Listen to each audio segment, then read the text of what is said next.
അക്രമത്തിലൂടെ സംസ്ഥാന സർക്കാരിനെ അസ്ഥിരപ്പെടുത്താൻ RSS ശ്രമമെന്ന് CPM general secretary Sitaram Yechury. RSSന്റെ അക്രമ രാഷ്ട്രീയത്തെ ജനാധിപത്യ രീതിയിൽ നേരിടും.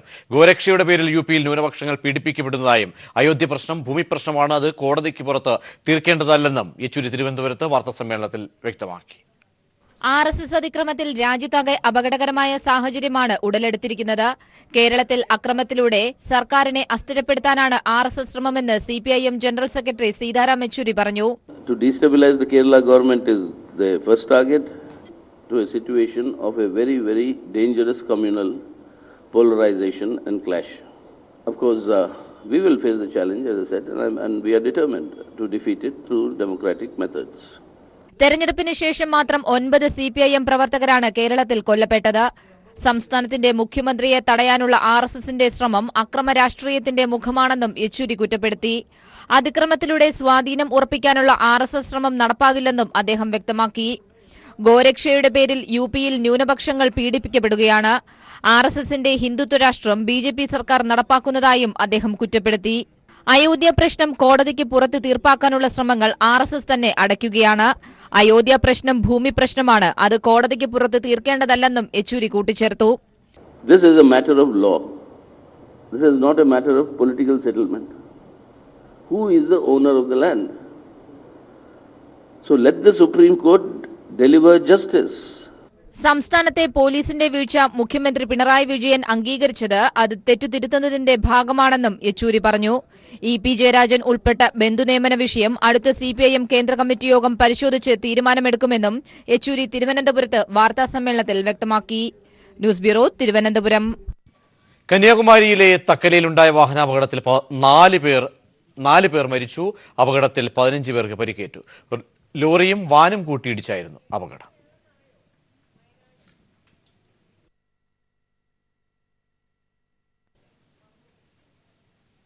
വയനാട്ടിൽ യത്തീംഖാനയിലെ കുട്ടികളെ ബലാത്സംഗം ചെയ്ത സംഭവത്തിൽ പ്രതികളെ പെൺകുട്ടികൾ തിരിച്ചറിഞ്ഞു.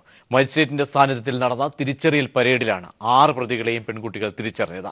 ജുഡീഷ്യൽ ഐഡന്റിഫിക്കേഷൻ പരേഡ് കഴിഞ്ഞ സാഹചര്യത്തിൽ പ്രതികളെ പോലീസ് കസ്റ്റഡിയിൽ വാങ്ങും.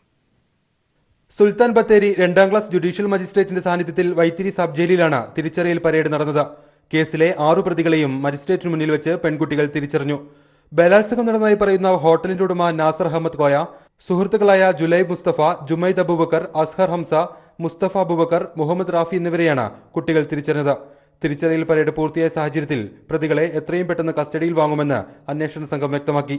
8, 9 ക്ലാസുകളിൽ പഠിക്കുന്ന 7 പെൺകുട്ടികളെ 3 മാസക്കാലം ഭീഷണിപ്പെടുത്തി ബലാത്സംഗം ചെയ്തു എന്നാണ് കേസ്. മാർച്ച് 8-നാണ് കേസിലെ 6 പ്രതികളെയും പോലീസ് അറസ്റ്റ് ചെയ്തത്. കുട്ടികൾക്കെതിരായ ലൈംഗിക അതിക്രമം, ബലാത്സംഗം, ഭീഷണിപ്പെടുത്തൽ തുടങ്ങിയ കുറ്റങ്ങളാണ് പ്രതികൾക്കെതിരെ ചുമത്തിയിരിക്കുന്നത്. സംഭവവുമായി ബന്ധപ്പെട്ട് 11 കേസുകളാണ് കൽപ്പറ്റ പോലീസ് രജിസ്റ്റർ ചെയ്തിട്ടുള്ളത്. News bureau, Wayanad.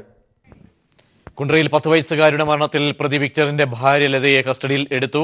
മജിസ്ട്രേറ്റിന്റെ സാന്നിധ്യത്തിൽ അറസ്റ്റ് രേഖപ്പെടുത്തും. അതേസമയം 14-കാരന്റെ മരണത്തിൽ ദുരൂഹതയെന്ന് പോലീസ് മരിച്ച കുട്ടിയുടെ അമ്മയുടെയും സഹോദരിയുടെയും മൊഴി രേഖപ്പെടുത്തി. വിശദാംശങ്ങളുമായി രാജ്കുമാർ ചേരുന്നു. രാജ്കുമാർ, വിവരങ്ങൾ. ഇന്ന് വൈകുന്നേരത്തോടു കൂടിയാണ് പോലീസ് ഇവരെ കസ്റ്റഡിയിൽ എടുത്തത്. ഇവർ ആശുപത്രിയിൽ തന്നെയായിരുന്നു. ഇവരുടെ 2 വൃക്കകളും തകരാറിലായി ഇപ്പോൾ ഗുരുതരാവസ്ഥയിലാണ്. ഇവരെ കൂടുതൽ വൈദ്യ പരിശോധനയ്ക്കായി പോലീസിന്റെ സാന്നിധ്യത്തിൽ തന്നെ ബന്ധുക്കൾ കൊല്ലത്ത് എത്തിച്ചിരുന്നു. അതിനുശേഷം വീണ്ടും കുണ്ട്രയിലെ സ്വകാര്യ ആശുപത്രിയിൽ ഇപ്പോൾ എത്തിച്ചിട്ടുണ്ട്. ഇന്ന് തന്നെ മിക്കവാറും മജിസ്ട്രേറ്റിന്റെ സാന്നിധ്യത്തിലായിരിക്കും പോലീസ് അറസ്റ്റ് രേഖപ്പെടുത്തുക. ഇവരുടെ ആരോഗ്യസ്ഥിതി കണക്കിലെടുത്താണ് മജിസ്ട്രേറ്റിനെ ആശുപത്രിയിൽ എത്തിക്കുന്നതെന്ന് പോലീസ് അറിയിച്ചിട്ടുണ്ട്. എന്തായാലും 2 കേസുകളിലാണ് ഇവരെ അറസ്റ്റ് ചെയ്യുക. ഒന്ന് പെൺകുട്ടി മരിച്ച സംഭവത്തിലും മറ്റൊരു പെൺകുട്ടിയെ പീഡിപ്പിച്ച സംഭവത്തിലും. ഇവർ 2 കേസുകളിലും അവർ ദൃക്സാക്ഷികളായിരുന്നു. കുറ്റകൃത്യം ഉണ്ടായിട്ട് ഇവരെ തടഞ്ഞില്ല, അല്ലെങ്കിൽ അത് ഒത്താശ ചെയ്തു എന്നുള്ളതാണ് ഇവർക്കെതിരെ പോലീസ് ആരോപിക്കുന്നത്. 2 കേസിൽ ഇവരെ പ്രതി ചേർത്തിട്ടുണ്ടെന്ന് അറിയിച്ചു. അതേസമയം വിക്ടറിനെ ഇന്ന് കൊല്ലത്തെ ലോഡ്ജിൽ എത്തിച്ച് അയാൾ ജോലി ചെയ്തിരുന്ന ലോഡ്ജിൽ എത്തിച്ച പോലീസ് തെളിവെടുപ്പ് നടത്തുകയും ചെയ്തിട്ടുണ്ട്. ശരി രാജ്കുമാർ. വയനാട്ടിൽ മലപ്പുറത്ത് SDPI വെൽഫെയർ പാർട്ടികളുമായുള്ള സഖ്യത്തിന് ലീഗിന്റെ രഹസ്യ നീക്കം.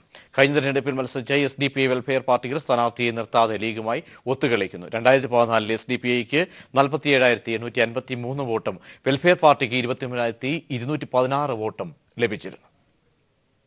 മലപ്പുറം ഉപതെരഞ്ഞെടുപ്പ് ജീവൻ മരണ പോരാട്ടമായി ഏറ്റെടുത്ത ലീഗും UDFും പരമാവധി വോട്ടുകൾ സമാഹരിക്കാനുള്ള നീക്കത്തിലാണ്.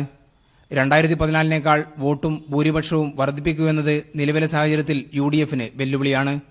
അതുകൊണ്ട് തന്നെ 13,12,693 വോട്ടർമാരുള്ള മണ്ഡലത്തിൽ 70% വരുന്ന മുസ്ലിം വോട്ടിലാണ് ലീഗിന്റെ കണ്ണ്. ഈ വോട്ടുകൾ സമാഹരിക്കുക എന്ന ലക്ഷ്യം വെച്ചുള്ള അണിയറ നീക്കം ലീഗ് തുടങ്ങിക്കഴിഞ്ഞു. 2014 അഹമ്മദിനെതിരെ സ്ഥാനാർത്ഥിയെ നിർത്തി 47,853 വോട്ട് നേടിയ SDPIക്കും 29,216 വോട്ട് നേടിയ വെൽഫെയർ പാർട്ടിക്കും ഇത്തവണ സ്ഥാനാർത്ഥിയില്ല. ഉപതെരഞ്ഞെടുപ്പിന് വലിയ രാഷ്ട്രീയ പ്രാധാന്യമില്ലെന്ന മുടന്തൻ ന്യായം പറഞ്ഞാണ് ഇവരുടെ പിന്മാറ്റം. വെൽഫെയർ പാർട്ടി സംസ്ഥാന പ്രസിഡന്റ് ഹമീദ് വാണിയമ്പലം. മലപ്പുറത്തെ സംബന്ധിച്ചിടത്തോളം പ്രത്യേകമായ രാഷ്ട്രീയ സാഹചര്യങ്ങളൊന്നും ഇല്ല എന്നാണ് പാർട്ടി മനസ്സിലാക്കുന്നത്. അതുകൊണ്ട് മലപ്പുറം ലോക്സഭാ മണ്ഡലത്തിൽ പാർട്ടി മത്സരിക്കുന്നതല്ല. എങ്ങനെയാണ് വോട്ട് വിനിയോഗിക്കേണ്ടത് എന്നുള്ളത് പാർട്ടി പിന്നീട് ആലോചിച്ച് തീരുമാനിച്ച് അറിയിക്കുന്നതാണ്. അസംബ്ലി തെരഞ്ഞെടുപ്പിൽ മലപ്പുറം ലോക്സഭയ്ക്ക് കീഴിലെ 7 മണ്ഡലങ്ങളിലും SDPI മത്സരിച്ചിരുന്നു. 20,000-ഓളം വോട്ടും ഇവർ പിടിച്ചു. കാര്യമായ വോട്ട് ലഭിച്ചില്ലെങ്കിലും വെൽഫെയർ പാർട്ടിയും മത്സരരംഗത്തുണ്ടായിരുന്നു. ചെറുകിട പാർട്ടികളെല്ലാം ചേർന്ന് പൊതുസ്വതന്ത്രം നിർത്താനുള്ള ശ്രമം തടയുന്നതിലും ലീഗ് വിജയിച്ചു. AK ലതീഷ്, മലപ്പുറം. കാസർഗോഡ് മദ്രസ അധ്യാപകന്റെ കൊലപാതകത്തിൽ അറസ്റ്റിലായ 3 BJP RS പ്രവർത്തകരെ 14 ദിവസത്തേക്ക് റിമാൻഡ് ചെയ്തു. അജേഷ് എന്ന അപ്പു, നിതിൻ, അഖിൽ എന്നിവരെയാണ് റിമാൻഡ് ചെയ്തത്. ഒരാഴ്ച മുൻപാണ് പഴയചൂരി മദ്രസ അധ്യാപകൻ കുടക് സ്വദേശി മുഹമ്മദ് റിയാസിനെ കഴുത്തറത്ത് കൊലപ്പെടുത്തിയത്. വ്യക്തിപരമായ യാതൊരു വിരോധവും ഇല്ലാതെയാണ് കാസർഗോഡ് ചൂരിയിലെ മദ്രസാധ്യാപകൻ കർണാടക കുടക് സ്വദേശി 30-കാരനായ റിയാസിനെ പ്രതികൾ കൊലപ്പെടുത്തിയത്. വർഗീയ ധ്രുവീകരണവും സാമുദായിക ഭിന്നതയും ലക്ഷ്യമാക്കി നടത്തിയ കൊലപാതകമാണിതെന്നാണ് ചോദ്യം ചെയ്യലിൽ പ്രതികൾ പോലീസിന് നൽകിയ മൊഴി. 1-ാം പ്രതി 19-കാരനായ അജേഷ് എന്ന അപ്പു, 2-ാം പ്രതി 20-കാരനായ നിതിൻ, 3-ാം പ്രതി 25-കാരനായ അഖിൽ എന്നിവരെ ഇന്നലെയാണ് പോലീസ് കസ്റ്റഡിയിലെടുത്തത്.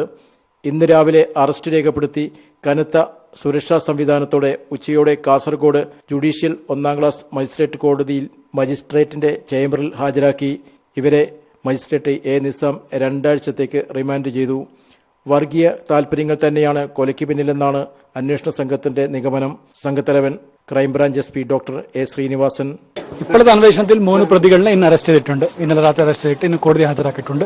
ഈ ആൾക്കാരനെ കസ്റ്റഡിയിൽ വാങ്ങിയിട്ട് പിന്നെ ചോദ്യം ചെയ്യേണ്ടതായിരിക്കും. പിന്നെ എന്തെങ്കിലും പുതിയ വെളിപ്പെടുത്തൽ ഇല്ലെങ്കിൽ നടപടി സ്വീകരിക്കേണ്ടതായിരിക്കും. ഒരു വർഗീയ രീതിയിലാണ് കാണുന്നത്. ശാസ്ത്രീയ രീതിയിലുള്ള അന്വേഷണമാണ് പോലീസ് അവലംബിച്ചത്. സൈബർ സെല്ലിന്റെ സഹായവും ലഭിച്ചു.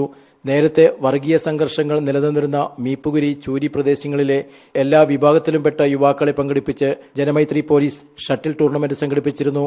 ഇത് പ്രതികൾക്ക് ഇഷ്ടമായില്ല. സാമുദായിക സൗഹാർദ്ദം തകർക്കുക എന്ന ദുരുദ്ദേശത്തോടെ ആസൂത്രണം ചെയ്തതാണ് ഈ കൊലപാതകമെന്നാണ് അന്വേഷണ സംഘം എത്തിച്ചേർന്നിട്ടുള്ള നിഗമനം. സംഭവം നടന്ന് മണിക്കൂറുകൾക്കുള്ളിൽ പ്രത്യേക പോലീസ് സംഘത്തെ സർക്കാർ നിയോഗിച്ചിരുന്നു. പോലീസ് സൂപ്രണ്ട് ഡോക്ടർ ശ്രീനിവാസ് നേതൃത്വം നൽകിയ ടീമിൽ Mananthavady joint SP Jayadev G, Malappuram DCRB DYSP Mohanachandran, Taliparamba circle inspector PK Sudhakaran എന്നിവർ അംഗങ്ങളായിരുന്നു. News bureau, Kasaragod. ജിഷ്ണു കേസിലെ മുഖ്യപ്രതി കൃഷ്ണദാസിന് ജാമ്യം അനുവദിച്ച ഹൈക്കോടതി നടപടി റദ്ദാക്കണമെന്നാവശ്യപ്പെട്ട് ജിഷ്ണുവിന്റെ മാതാവ് മഹിജ സുപ്രീംകോടതിയിൽ ഹർജി നൽകി. സ്വാശ്രയ കോളേജുകളിലെ ഇടിമുറികൾ നിരോധിക്കണമെന്നും മറ്റൊരു ജിഷ്ണു ഉണ്ടാകുന്നതിനുള്ള സാഹചര്യം ഉണ്ടാകരുതെന്നും മഹിജ ഹർജിയിൽ ആവശ്യപ്പെട്ടു. ജിഷ്ണു കേസിലെ മുഖ്യപ്രതി കൃഷ്ണദാസിന് ജാമ്യം അനുവദിച്ചതിനെതിരെ സംസ്ഥാന സർക്കാർ സുപ്രീം കോടതിയെ സമീപിച്ചിരുന്നു. ഇതിൽ കക്ഷി ചേർന്നാണ് ജിഷ്ണുവിന്റെ മാതാവ് മഹിജയും സുപ്രീം കോടതിയിൽ ഹർജി നൽകിയത്.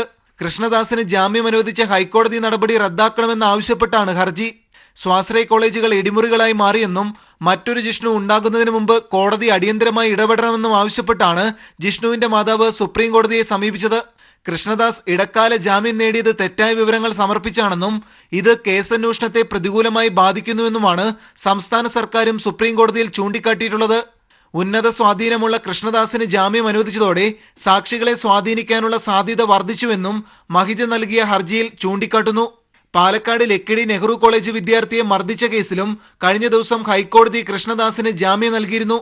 ജാമ്യം അനുവദിച്ച ഹൈക്കോടതി ജസ്റ്റിസ് എബ്രഹാം മാത്യുവിനെതിരെ ചീഫ് ജസ്റ്റിസിന് മഹിജ ഹർജി നൽകിയതിന് പിന്നാലെ ഇതിനെതിരെ വിമർശനവുമായി ബാർ കൗൺസിൽ രംഗത്തെത്തിയിരുന്നു.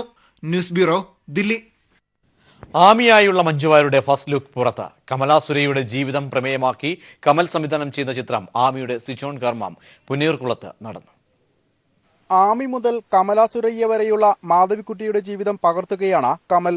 മാധവിക്കുട്ടിയുടെ ഓർമ്മകൾ ഇരമ്പുന്ന നീർമാതളം പൂക്കുന്ന മണ്ണിൽ ആമിയുടെ ചിത്രീകരണം തുടങ്ങി. അണിയറ പ്രവർത്തകർ നിലവിളക്ക് കൊളുത്തിയതോടെയാണ് ചിത്രീകരണം തുടങ്ങിയത്. ഏത് നടിയെയും കൊതിപ്പിക്കുന്ന വേഷം അഭിനയിക്കുന്നതിന്റെ ആഹ്ലാദത്തിലാണ് മഞ്ജു വാര്യർ. ഏതൊരു മലയാളിക്കും ഏറ്റവും സ്നേഹത്തോടെ മനസ്സിൽ സൂക്ഷിക്കുന്ന ഒരു ചിത്രമാണ് മാധവിക്കുട്ടി അമ്മയുടേത്. മാധവിക്കുട്ടി അമ്മയുടെ ഒരു ജീവിത ചരിത്രം സിനിമയാകുമ്പോൾ അതിൽ കഥാപാത്രമാവുക എന്നുള്ളത് എനിക്ക് തോന്നുന്നു ഇന്ത്യയിലെ തന്നെ ഏതൊരു അഭിനേത്രിയെയും കൊതിപ്പിക്കുന്ന ഒരു കാര്യമാണ്. അപ്പം അതിന് ഞാൻ തിരഞ്ഞെടുക്കപ്പെട്ടു എന്നുള്ളത് എൻ്റെ ഒരു മുജ്ജന്മ പുണ്യമെന്നോ എൻ്റെ ഏറ്റവും വലിയ ഭാഗ്യമെന്നോ ഞാൻ കരുതുന്നു. തന്റെ ജീവിതത്തിലെ ഏറ്റവും ആഹ്ലാദകരമായ ദിനമെന്ന കമൽ. പിന്നെ എന്റെ ജീവിതത്തിലെ ഏറ്റവും സന്തോഷമുള്ള ഒരു ദിവസമാണ് ഇന്ന്. കാരണം ഇപ്പൊ മഞ്ജുവിനെ കണ്ടില്ല നമ്മള്. ഇപ്പൊ മഞ്ജു മാധവിക്കുട്ടി ആയി എന്നാണ് ഇവിടെ കാണുന്ന എല്ലാവരും പറയണത്. സിനിമയുടെ ആദ്യ ഷെഡ്യൂൾ ഒറ്റപ്പാലത്താണ്. പിന്നീട് കൊൽക്കത്ത, കൊച്ചി എന്നിവിടങ്ങളിലും ചിത്രീകരണം നടക്കും. പൃഥ്വിരാജ്, അനൂപ് മേനോൻ, മുരളി ഗോപി, KPC ലളിത തുടങ്ങിയവരാണ് മറ്റ് പ്രധാന കഥാപാത്രങ്ങളാകുന്നത്. മാധവിക്കുട്ടിയുടെ ബാല്യകാലം അവതരിപ്പിക്കുന്നത് നീലാഞ്ജനയാണ്. News bureau, Thrissur. സർക്കാർ ഉദ്യോഗസ്ഥർക്ക് സമൂഹമാധ്യമങ്ങളിൽ അഭിപ്രായ പ്രകടനം നടത്തുന്നതിനുള്ള നിയന്ത്രണം കൂടുതൽ കർശനമാക്കുന്നു. സർക്കാർ നയങ്ങളും നടപടികളും സംബന്ധിച്ച് അനുമതിയില്ലാതെ അഭിപ്രായ പ്രകടനം നടത്തരുതെന്ന് നിർദ്ദേശിച്ച് സർക്കാർ സർക്കുലർ ഇറക്കി. നിർദ്ദേശം ലംഘിക്കുന്നവർക്കെതിരെ മേലുദ്യോഗസ്ഥർ നടപടിയെടുക്കണം, ഇല്ലെങ്കിൽ മേലുദ്യോഗസ്ഥരുടെ വീഴ്ചയായി കണക്കാക്കുമെന്നും സർക്കുലറിൽ വ്യക്തമാക്കുന്നു. ഭരണപരിഷ്കാര വകുപ്പാണ് ഇത് സംബന്ധിച്ച് ഉദ്യോഗസ്ഥർക്ക് സർക്കുലർ അയച്ചത്. വരൾച്ചയിൽ പാലക്കാട് ജില്ലയുടെ കാർഷിക മേഖല തകർന്നു. 45 കോടിയുടെ വിളനാശമെന്ന് കൃഷിവകുപ്പിന്റെ റിപ്പോർട്ട്. 14,000 ഹെക്ടർ നെൽകൃഷിയും 6 ഹെക്ടറിലെ പച്ചക്കറിയും വെള്ളമില്ലാതെ ഉണങ്ങി നശിച്ചു.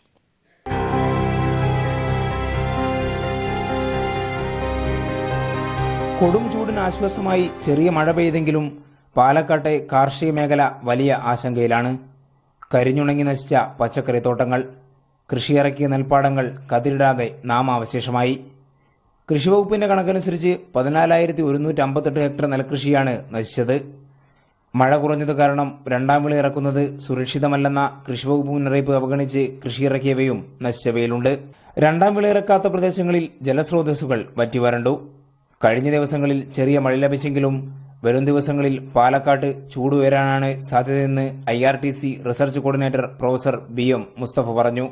പാലക്കാട് ജില്ലയിൽ 0.2 മില്ലിമീറ്റർ മുതൽ 1100 മില്ലിമീറ്റർ വരെ മഴ പെയ്തിട്ടുണ്ട്.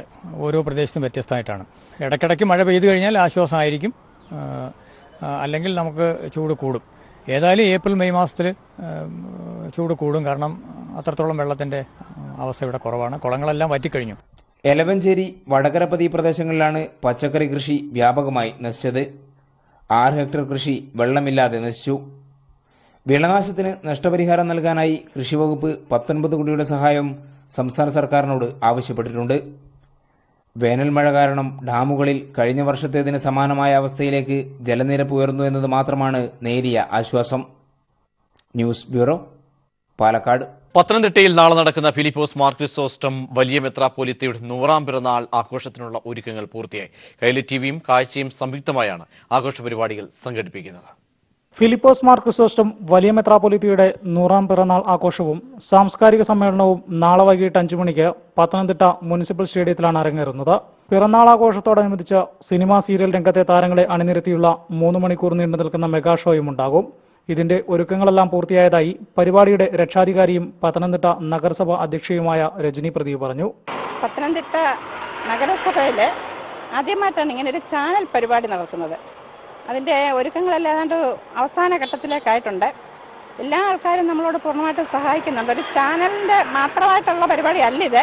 പത്തനംതിട്ട നഗരസഭയും പത്തനംതിട്ട പൗരജനങ്ങളും ഉൾപ്പെടെ എല്ലാ വിഭാഗം ആൾക്കാരെ ഉൾക്കൊണ്ടാണ് ഇത് ചെയ്യുന്നത്. അവസാന ഘട്ടം ആയി പൂർണ്ണമായിട്ടും ഏറ്റവും നല്ല രീതിയിൽ ഇത് ചെയ്യാനായിട്ട് എല്ലാവരും സഹകരിക്കുന്നു. ഏകദേശം 25,000 ആൾക്കാരെയാണ് പരിപാടി വീക്ഷിക്കാനെത്തുമെന്ന് പ്രതീക്ഷിക്കുന്നത്. ആഘോഷത്തിന്റെ ഭാഗമായി തയ്യാറാക്കിയ പ്രചാരണ വാഹനം നഗരസഭാ അധ്യക്ഷ രജനി പ്രദീപാണ് ഫ്ളാഗ് ഓഫ് ചെയ്തത്. ഈ വാഹനം ജില്ലയുടെ എല്ലാ ഭാഗങ്ങളിലും പ്രചാരണവുമായി എത്തുന്നുണ്ട്. പ്രത്യേകം നൽകിയ പാസ് മുഖാന്തരമാണ് സ്റ്റേഡിയത്തിനകത്തേക്ക് പ്രവേശനം അനുവദിക്കുക. വൈകിട്ട് 4 മണിയോടെ തന്നെ സ്റ്റേഡിയത്തിലേക്കുള്ള പ്രവേശനം ആരംഭിക്കും. News bureau, Pathanamthitta. പരിസ്ഥിതി സൗഹൃദ വിവാഹ ആഘോഷം നടത്തുന്നവരെ അനുമോദിച്ചും ആദരിച്ചും മാതൃക സൃഷ്ടിക്കുകയാണ് കണ്ണൂർ ജില്ലയിലെ മട്ടന്നൂർ നഗരസഭ. കണ്ണൂരിലെ പ്രമുഖ ജ്വല്ലറി ഗ്രൂപ്പ് ഫാത്തിമ ഗോൾഡുമായി സഹകരിച്ചാണ് ഈ പദ്ധതി നടപ്പാക്കുന്നത്. മുഖ്യമന്ത്രി പിണറായി വിജയൻ നഗരസഭ ഷോപ്പിംഗ് മാൾ ഉദ്ഘാടനം ചെയ്ത ചടങ്ങിൽ ഈ പദ്ധതിക്ക് തുടക്കമായി.